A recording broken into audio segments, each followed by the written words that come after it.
खुद को बदलने का सबसे सरल तरीका है उन जगहों पर चुप रहना जहां शब्दों से ज्यादा मौन की जरूरत होती है। मौन ही वह कुंजी है जो आत्म अधिकार और शांति का मार्ग खोलती है। नमस्कार दोस्तों, स्वागत है। पर तो चलिए बिना किसी देरी के बढ़ते हैं। आज की इस कहानी की ओर। बहुत समय पहले की बात है। मगध राज्य के छोटे से गांव में एक युवक रहता था जिसका नाम अंशुमान था। वह बहुत ही अधीर और गुस्सैल स्वभाव का था। छोटी छोटी बातों पर बहस करना और हर बात का उत्तर तुरंत देना उसकी आदत बन चुकी थी। धीरे धीरे उसके इस स्वभाव के कारण लोग उसे कतराने लगे। अंशुमान खुद भी इस बात को महसूस करता था कि उसका स्वभाव उसके जीवन में शांति और खुशियां लाने के बजाय तनाव और अकेलापन बढ़ा रहा है। लेकिन वह समझ नहीं पा रहा था कि उसे स्थिति से कैसे बाहर निकलना चाहिए। एक दिन उसने सुना कि पास के जंगल में भगवान बुद्ध का प्रवचन हो रहा है। बुद्ध के बारे में उसने बहुत कुछ सुन रखा था। उनकी करुणा, उनका ज्ञान और उनके द्वारा दी गई जीवन की शिक्षाएं। यह सुनकर अंशुमान ने सोचा, शायद मुझे मेरे सवालों के जवाब वहां मिल जाएं। वह जल्दी ही प्रवचन स्थल पर पहुंचा। वहां बड़ी भीड़ जमा थी। बुद्ध अपने सरल और स्पष्ट शब्दों में जीवन की गहराइयों को समझा रहे थे। उसी समय बुद्ध ने सभा को संबोधित करते हुए कहा, यदि तुम अपने जीवन में सच्चा बदलाव लाना चाहते हो तो 10 जगहों पर चुप रहना सीखो। यह सुनकर अंशुमान को कुछ आशा की किरण दिखी। प्रवचन समाप्त होने के बाद वह बुद्ध के पास गया और उनके चरणों में झुककर बोला, भगवान, आपने कहा कि बदलाव लाने के लिए 10 जगहों पर चुप रहना चाहिए। कृपया मुझे विस्तार से समझे कि यह 10 जगह कौन सी हैं और मैं उन्हें अपने जीवन में कैसे अपना सकता हूँ।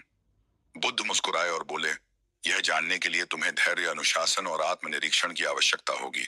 अगर तुम इन शिक्षाओं को अपनाने के लिए तैयार हो तो मेरे साथ चलो। अंशुमान ने सहमति जताई और इस तरह उसकी यात्रा शुरू हुई। पहला स्थान, जब कोई तुम्हारी आलोचना करे। बुद्ध ने अंशुमान को पहले स्थान की शिक्षा दी। अंशुमान, जब कोई तुम्हारी आलोचना करे तो चुप रहो। आलोचना तुम्हारे लिए सीखने का अवसर है। यदि तुम गुस्से में प्रतिक्रिया दोगे तो तुम कुछ भी नहीं सीख पाओगे। लेकिन अगर तुम चुप रहकर सोचोगे तो तुम समझ सकोगे कि वह आलोचना सही है या गलत। बुद्ध ने उसे एक उदाहरण दिया। एक बार एक व्यक्ति मुझे अपशब्द कहे। मैंने चुप रहकर उसकी बात सुनी। जब वह थक गया तो मैंने उससे पूछा, अगर तुम किसी को उपहार दो और वह उसे ना ले तो वह उपहार किसके पास रहेगा? वह बोला, मेरे पास। मैंने कहा, तुम्हारे यह शब्द भी तुम्हारे पास ही रहेंगे क्योंकि मैंने इन्हें स्वीकार नहीं किया। अंशुमान ने इसे अपने जीवन में अपनाने का निर्णय लिया। शुरुआत में यह कठिन था, लेकिन धीरे धीरे उसने महसूस किया कि आलोचना सुनने के बाद चुप रहने से वह आत्मनिरीक्षण कर पाता है। दूसरा स्थान, जब कोई तुमसे बहस करे। कुछ दिन बाद बुद्ध ने अंशुमान को दूसरे स्थान पर चुप रहने का महत्व समझाया। जब कोई तुमसे बहस करे तो चुप रहो। बहस में सच नहीं बल्कि अहंकार की जीत होती है। यदि तुम चुप रहोगे तो तुम स्थिति को बेहतर समझ सकोगे और सही निर्णय ले सकोगे। बुद्ध ने एक किसान की कहानी सुनाई। दो किसान अपनी जमीन के छोटे से टुकड़े को लेकर झगड़ रहे थे। दोनों का मानना था कि वह जमीन उनकी है। जब मैंने उनसे पूछा कि क्या उन्होंने जमीन अपने साथ लाई थी जब वे जन्मे थे, या क्या वे इसे अपने साथ ले जाएंगे जब वे मरेंगे, तो वे चुप हो गए। इस शिक्षा ने अंशुमान को सिखाया कि बहस में पड़ने से बेहतर है चुप रहकर समाधान की ओर बढ़ा जाए। तीसरा स्थान, जब कोई गुस्से में हो। बुद्ध ने अंशुमान से कहा, गुस्सा आग की तरह है। यदि तुम इसमें घी डालोगे तो यह और भड़क जाएगा। इसलिए बैरती, जब कोई गुस्से में हो तो चुप रहो। उसकी गुस्से की ऊर्जा खत्म हो जाएगी। इसके लिए उन्होंने एक कहानी सुनाई। एक राजा ने अपने मंत्री को गुस्से में फांसी की सजा सुनाई। मंत्री ने कुछ नहीं कहा। अगले दिन राजा को पछतावा हुआ और उसने मंत्री को माफ कर दिया। अगर मंत्री उस समय राजा से बहस करता तो शायद उसकी जान चली जाती। अंशुमान ने इसे भी अपने जीवन में अपनाया। चौथा स्थान, जब तुम दुखी हो। एक दिन अंशुमान को किसी बात पर गहरा दुख हुआ। उसने बुद्ध से कहा, भगवान, मैं इस पीड़ा को सहन नहीं कर पा रहा। बुद्ध ने कहा, जब तुम दुखी हो तो चुप रहो। दुख तुम्हारे भीतर के बदलाव का द्वार हो सकता है। चुप्पी में तुम्हें अपने प्रश्नों के उत्तर मिल सकते हैं। बुद्ध ने उसे यह भी बताया कि दुख तुम्हें मजबूत बनाता है, बशर्ते तुम उसे समझने की कोशिश करो। पांचवा स्थान, जब कोई तुम्हें हुए। बुद्ध ने अंशुमान से कहा, जब कोई तुम्हें जानबूझकर उकसाए तो चुप रहना ही सबसे बड़ा उत्तर है। यह तुम्हारी शक्ति और धैर्य को दर्शाता है। उन्होंने एक साधु की कहानी सुनाई। एक बार एक साधु को गांव के लोग परेशान करते थे, लेकिन वह साधु हमेशा शांत रहता था। धीरे धीरे गांव वालों ने उसे तंग करना छोड़ दिया। उनकी चुप्पी ने उन्हें बदल दिया। छठा स्थान, जब तुम्हें दूसरों की मदद ना करनी हो, बुद्ध ने समझाया, हर जगह मदद करने की जरूरत नहीं होती। जब कोई तुम्हारी राय ना मांगे तो चुप रहना बेहतर है। यह शिक्षा अंशुमान के लिए बहुत उपयोगी साबित हुई। सातवां स्थान, जब तुम्हें अपने ज्ञान पर घमंड हो। बुद्ध ने कहा, ज्ञान विनम्रता का आभूषण है। यदि तुम अपने ज्ञान का प्रदर्शन करोगे तो वह खोखला हो जाएगा। आठवां स्थान, जब कोई सत्य सुनने को तैयार ना हो। बुद्ध ने अंशुमान से कहा, सत्य का मूल्य तब तक नहीं होता जब तक उसे स्वीकार करने वाला तैयार ना हो। ऐसे में तुम्हारे शब्द व्यर्थ होंगे और तुम केवल अपना समय और ऊर्जा खो दोगे। फिर उन्होंने विस्तार से बताया, जब तुम किसी को सत्य बताने की कोशिश करोगे लेकिन वह अपने भ्रम या अहंकार में डूबा होगा तो तुम्हारे शब्द उसे असहज कर देंगे। ऐसे समय में चुप रहना ही सबसे बड़ा उपाय है। सत्य का बीज तभी फलेगा। बुद्ध ने अंशुमान को एक कहानी सुनाई। एक राजा के दरबार में एक साधु आया और कहा, राजन, तुम्हारे निर्णय गलत हैं। राजा को यह सुनकर गुस्सा आ गया और उसने साधु को दरबार से बाहर फेंकने का आदेश दिया। साधु ने जाते जाते कहा, सत्य कहने का समय अभी नहीं आया। जब तुम्हारा मन इसे समझने के लिए तैयार होगा तब मैं लौटूंगा। वर्षों बाद राजा ने अपनी गलतियों से सीख ली और साधु को फिर से बुलाया। इस बार राजा ने न केवल साधु की बात सुनी बल्कि उसे अपने जीवन का मार्गदर्शक भी बनाया। बुद्ध ने अंशुमान को समझाया, सत्य का प्रभाव तभी होता है जब सुनने वाला उसे ग्रहण करने के लिए तैयार हो। नौवां स्थान, जब परिस्थितियां तुम्हारे नियंत्रण में ना हो। बुद्ध ने कहा, जीवन में कई बार ऐसी स्थितियां आती हैं जिन्हें तुम बदल नहीं सकते। उन पर क्रोधित या व्याकुल होकर तुम केवल अपनी शांति को खोगे। ऐसे समय में चुप रहना ही सबसे बुद्धिमानी है। उन्होंने समझाया, चुप रहना कोई कमजोरी नहीं बल्कि धैर्य और संतुलन का प्रतीक है।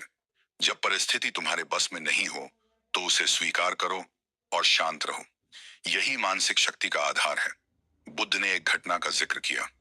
एक बार एक किसान ने बुद्ध से पूछा, मेरा खेत सूखा पड़ा है, बारिश नहीं हो रही, मैं क्या करूं? बुद्ध ने कर दिया, तुम बारिश नहीं बदल सकते लेकिन तुम अपनी मेहनत को दिशा दे सकते हो।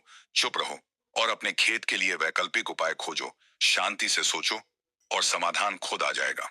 किसान ने यही किया और जल्द ही उसकी समस्या हल हो गई।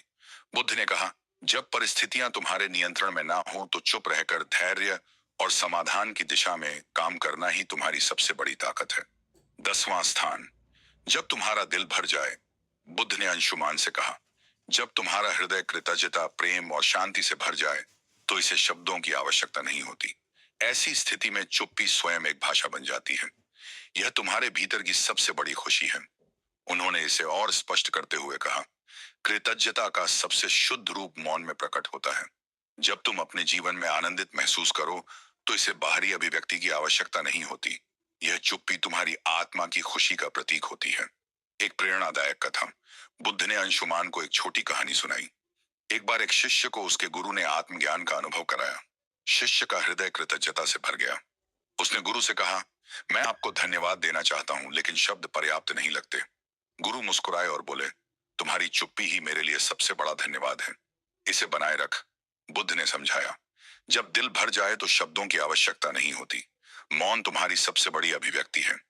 अंशुमान ने जब बुद्ध से 10 जगहों पर चुप रहने का ज्ञान लिया तो बुद्ध ने उसे तुरंत अभ्यास में डालने का निर्णय लिया। उन्होंने कहा, ज्ञान का मूल्य तभी है जब इसे जीवन में लागू किया जाए।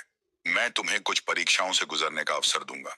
इन परीक्षाओं से तुम सीखो कि चुप्पी वास्तव में तुम्हें कितना बदल सकती है। अंशुमान ने सहमति दी और बुद्ध के मार्गदर्शन में अपने जीवन के इस नए अध्याय की शुरुआत की। बुद्ध ने अंशुमान को एक गांव भेजा जहां लोगों को उसकी पुरानी आदतों के बारे में बताया गया। जैसे ही अंशुमान वहां पहुंचा, लोगों ने उसे बुरा भला कहना शुरू कर दिया। गांव वालों ने कहा, तुम्हारे जैसे लोग कभी नहीं बदल सकते। तुम हमेशा दूसरों को दोष देते हो। तुम यहाँ क्यों आए हो? अंशुमान का स्वभाव था कि वह तुरंत जवाब दे और खुद को सही साबित करे। लेकिन इस बार उसने बुद्ध का बताया। पहला स्थान याद किया, जब कोई तुम्हारी आलोचना करे तो चुप रहो। वह शांत खड़ा रहा। धीरे धीरे गांव वाले थक गए और उसकी चुप्पी देखकर हैरान हो गए। उन्होंने महसूस किया कि वह बदल चुका है। अंशुमान बुद्ध के पास लौटा और कहा, भगवान, चुप रहना कठिन था लेकिन इससे मुझे एक नई ऊर्जा मिली। बुद्ध मुस्कुराए और बोले, यही पहला कदम है। अब अगली परीक्षा के लिए तैयार हो जाओ। दूसरी परीक्षा, जब कोई बहस करे। बुद्ध ने अंशुमान को एक व्यापारी के पास भेजा जो हमेशा अपने ग्राहकों से बहस करता रहता था। बुद्ध ने कहा, इस व्यापारी से कोई सवाल पूछो और जब वह बहस करे तो चुप रहो। अंशुमान व्यापारी के पास गया और पूछा, आपके सामान की कीमत इतनी अधिक क्यों है? व्यापारी तुरंत गुस्से में आ गया और बहस करने लगा, तुम्हें क्या पता कि मैं कितना मेहनत करता हूँ? क्या तुम मेरे काम की कदर नहीं करते? अंशुमान ने बुद्ध के दूसरे स्थान को याद किया, जब कोई बहस करे तो चुप रहो। वह शांत खड़ा रहा। उसकी चुप्पी ने व्यापारी को सोचने पर मजबूर कर दिया। उसने महसूस किया कि बहस का कोई अर्थ नहीं है। तीसरी परीक्षा, गुस्से का सामना करना। अब बुद्ध ने अंशुमान को एक ऐसे व्यक्ति के पास भेजा जो अपने गुस्से के लिए कुख्यात था। अंशुमान को उसके पास जाकर मदद मांगने को कहा। उस व्यक्ति ने गुस्से में कहा, तुम्हें मुझसे मदद चाहिए? तुम्हारी हिम्मत कैसे हुई? अंशुमान ने पहले की तरह जवाब देने की बजाय चुप रहने का निर्णय लिया। धीरे धीरे उस व्यक्ति का गुस्सा शांत हो गया। उसने कहा, तुमने मुझे जवाब क्यों नहीं दिया? क्या तुम डरे हुए हो? अंशुमान ने कहा, मैं आपके गुस्से को नहीं बढ़ाना चाहता था। उस व्यक्ति ने महसूस किया कि चुप्पी में शक्ति है। चौथी परीक्षा, दुख का सामना करना। अगली परीक्षा में बुद्ध ने अंशुमान को एक विधवा स्त्री के पास भेजा, जिसका इकलौता बेटा हाल ही में मृत्यु को प्राप्त हुआ था। वह स्त्री अपनी पीड़ा में किसी से बात नहीं करती थी। बुद्ध ने कहा, उसके पास जाओ और बिना कुछ कहे उसकी मदद करो। अंशुमान उसके पास गया और बस उसके पास बैठा रहा। उसने कुछ नहीं कहा, लेकिन उसकी मौन उपस्थिति ने स्त्री को सांत्वना दी। उसने पहली बार किसी से अपनी कहानी साझा की और अपने दुख से उभरने का प्रयास किया। बुद्ध ने कहा, दुख में चुप्पी कई बार शब्दों से अधिक प्रभावी होती है। पांचवी परीक्षा, उकसावे का सामना करना। बुद्ध ने अंशुमान को एक ऐसे समूह के पास भेजा जो उसे उकसाने के लिए तैयार था। उन्होंने अंशुमान को अपमानजनक बातें कही, लेकिन अंशुमान शांत रहा। उसकी चुप्पी ने उन्हें हार मानने पर मजबूर कर दिया। परीक्षाओं के बीच अंशुमान ने बुद्ध से पूछा, भगवान चुप रहना कैसे इतना प्रभावी हो सकता है? बुद्ध ने कहा, एक बार एक राजा ने एक साधु से पूछा, जीवन में सबसे बड़ी ताकत क्या है? साधु ने राजा को एक कटोरा पानी और तेल दिया। उसने कहा, पानी और तेल को मिलाने कोशिश की, लेकिन तेल पानी में घुल नहीं पाया। साधु ने कहा, चुप्पी तेल की तरह है, इसे आपसे अलग नहीं किया जा सकता। जब तक तुम इसे संभालोगे, यह तुम्हारी सबसे बड़ी ताकत रहेगी। अंत की परीक्षा, जब दिल भर जाए। अंत में बुद्ध ने अंशुमान को खुद से एक और परीक्षा लेने को कहा। उन्होंने कहा, जब तुम्हारा दिल खुशी और कृतज्ञता से भर जाए, तब चुप्पी को अपनाओ। अंशुमान ने महसूस किया कि जब वह अपनी सभी परीक्षाओं में सफल हुआ, तो उसका दिल शांति और आनंद से भर गया। उसने बुद्ध के चरणों में झुककर कहा, भगवान, मैं बदल चुका हूं। अब मैं जानता हूं कि चुप्पी ही सच्चा ज्ञान है। यह कहानी हमें सिखाती है कि चुप रहना केवल बोलने से बचना नहीं है, यह एक आंतरिक शांति और समझ का प्रतीक है। बुद्ध की यह शिक्षा हमें अपने जीवन के हर पहलू में संतुलन और शांति लाने का मार्ग दिखाती है। जब हम बोलने की बजाय सुन और समझना सीखते हैं, तो जीवन वास्तव में बदलने लगता है। यह कहानी हमें सिखाती है कि चुप्पी सिर्फ शब्दों का अभाव नहीं, बल्कि आत्मा की भाषा है। चुप रहना सीखो, यही सच्चा बदलाव है।